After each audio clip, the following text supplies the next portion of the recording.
What's up, fellow savages? I hope you guys are doing well and you're crushing your goals. I want to talk to you about peaceful savage. What does that mean? How did I come up with that? Those two words don't even go together, right? Wrong.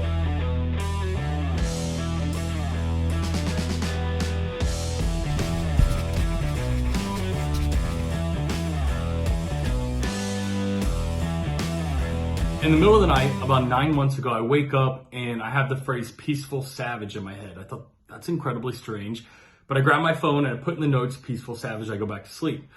The next day I'm at the office and peaceful savage keeps popping in my head. So I open my notes again and I start typing in my notes what I think the definition of peaceful savage is, right? The definition of peaceful, the definition of savage, trying to connect the dots, and nothing is really making any sense. I put my phone down, I don't think about it again for several months.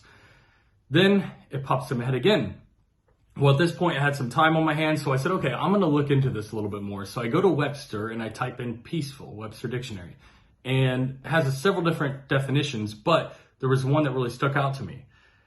Untroubled by conflict, agitation, or commotion. I said, okay, I can vibe with that. That makes sense.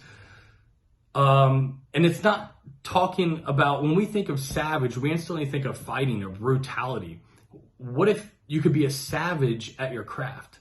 So I don't know why painter pops in my head. If you're a savage at your craft, if you're a savage at being a painter, the best there is, if another painter comes into town and opens up shop, well, you'll be untroubled by conflict, agitation, or commotion. You'll be untroubled by that because you're the best there is, right? So you can handle the competition. You'll be untroubled by it.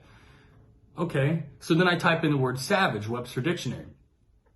Once again, there's a couple different definitions, but one of them that stuck out was not domesticated or under human control, a brutal person. Now, I start to think, I'm still not connecting the dots 100%, and I think of the Bible verse in Matthew, the meek shall inherit the earth.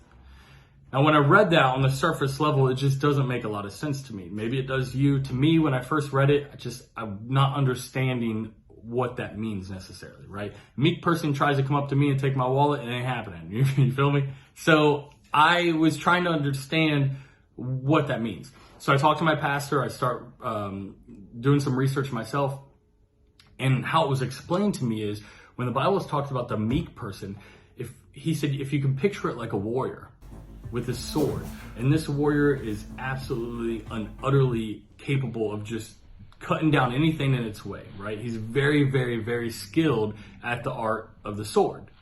But due to his meekness, he decides to keep it sheathed, right? So he has the ability, he has the capabilities of just absolutely cutting down, but due to his meekness, he keeps the sword sheathed. And I thought, wow, that's really cool. We need more men and women like that. And I thought about law enforcement officers.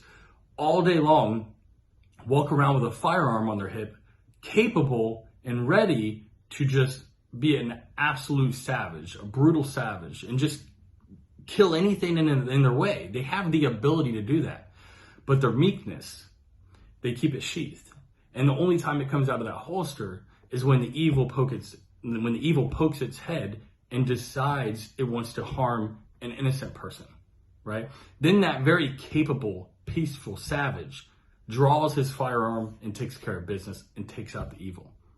So I thought, we really need more men and women ready and able, and I don't mean just physically, but ready and able to stand at the line, to stand in the gap and say, I will always do what's right. I will never back down. I will never be unashamed.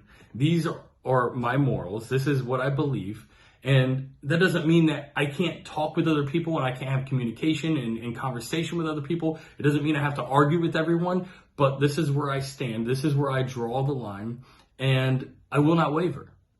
If the world had more people like that, we wouldn't be considered the silent majority, right? The world needs more peaceful savages, more men and women to stand in the gap as a peaceful savage. So that's where it came from. Hope you guys vibed with it. I hope you guys liked it. Leave me a comment below. Let me know what you thought. All right, y'all stay blessed.